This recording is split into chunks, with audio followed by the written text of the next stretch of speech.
I think if Europe, as it should have, offered the Jews a state on half of Germany, I would be the greatest supporter of this idea.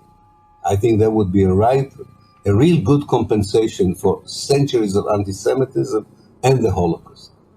Building a Jewish state at the expense of people who had nothing to do with European anti-Semitism, that could only be built by dispossessing the indigenous people, was a very bad idea. But it already happened, so we have to deal with it. Israel legally is of course, a legal state because the United Nations recognizes it as such.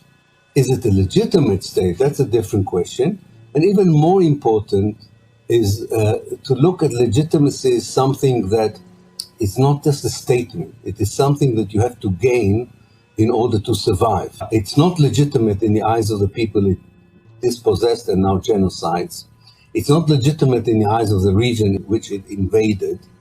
It is very legitimate in the eyes of the West. That creates a huge problem that has to be solved in the future. The question is far more complex than just does it have the right to exist and so on. But people are entitled to define themselves as nation, you know.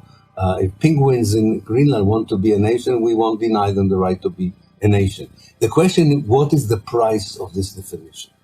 So the problem is less about the right to be defined as a nation, much more what does it entail in order to make it a reality.